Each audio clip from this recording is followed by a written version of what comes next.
the sky, and then glided and glided and glided and glided and floated and floated and floated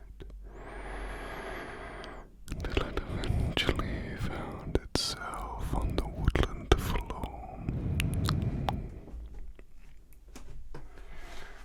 The tingly, tingly, tingly, tingly, tingly snowflake stood up and looked around, wondering where it was. You see, it had been born in a cloud, and all it had known is the air that it floated through. It had never known anything else, and yet here it stood on the forest floor, surrounded by these big things it would later come to know as trees. It wasn't familiar with grass because it could not see it under all the other trillions of snowflakes that had formed a wonderful layer of snow on the ground. No. All it could see were the bushes and the trees, and that's all it could stare at and wonder, where am I? What is this place? The snowflake began to explore, for after all it's the only way it's going to get any answers. It was confused about its purpose in life, and it did not realize the future that it had was very important. So the snowflake began to walk and wander. It started to notice little insects, for when you're a small little snowflake, you can see other small things as well. Little woodlouse scurried across a branch, and then it saw a string of ants moving away with a little acorn. Perhaps they were using it to build something. Perhaps they were going to try and eat it. But just then, a squirrel jumped down and snatched the acorn away. This was very unusual indeed, to see such a large creature. The snowflake was a little bit frightened, to be honest, but he persevered nonetheless.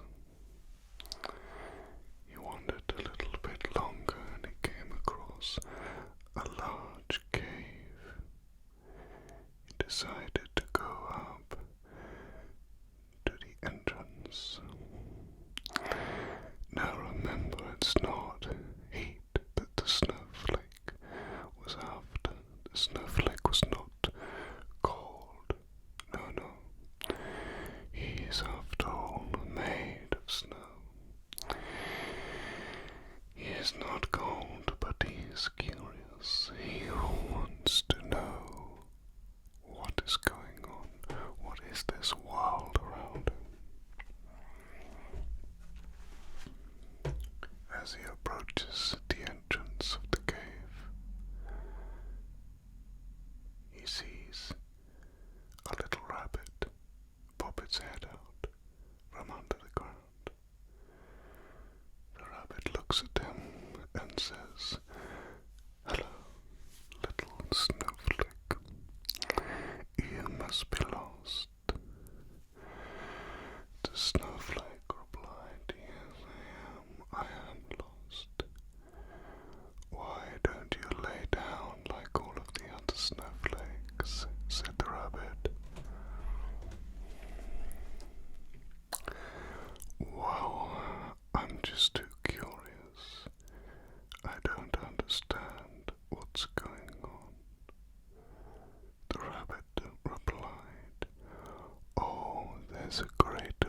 universe for you, my friend.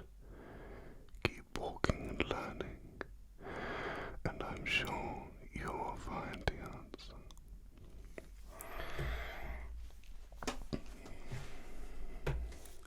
The little snowflake walked a little longer and a little further, until eventually it came to a hill that dipped down.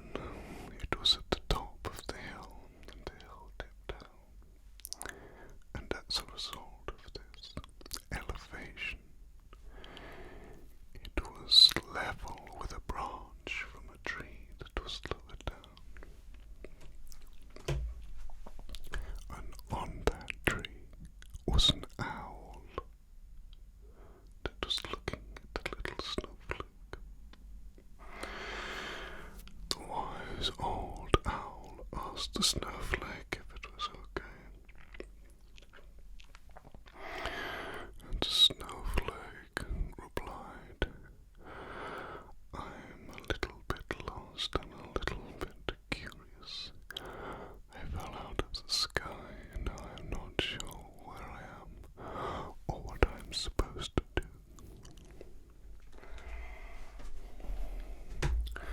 The owl looked at the snowflake and said, "Oh, your role is very important indeed.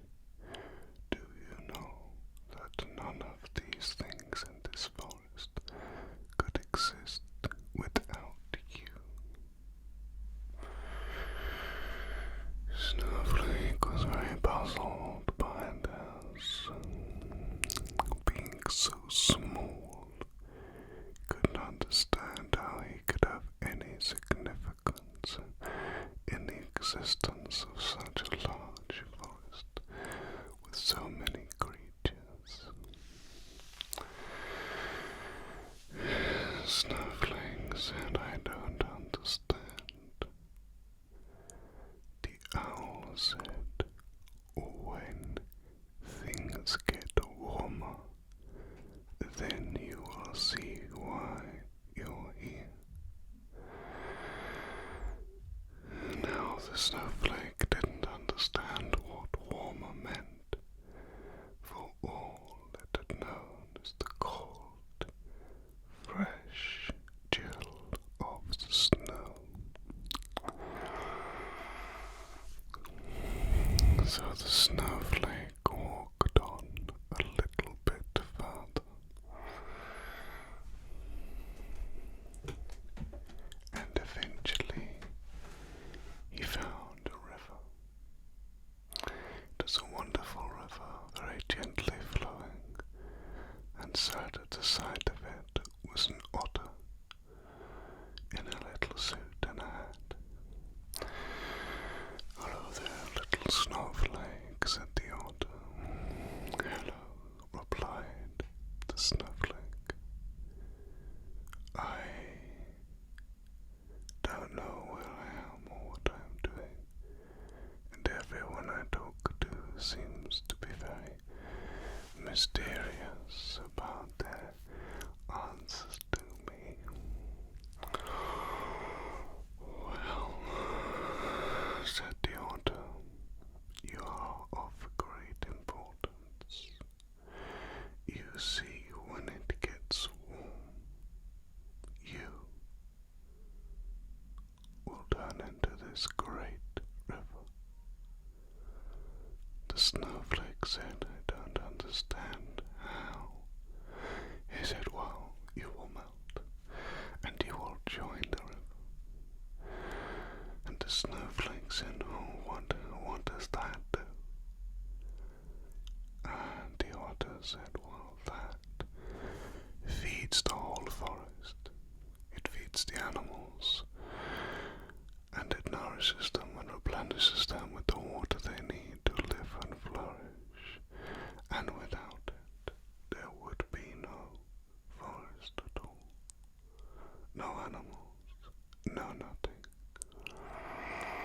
You, little snowflake, are the most important thing of all. Remember that. And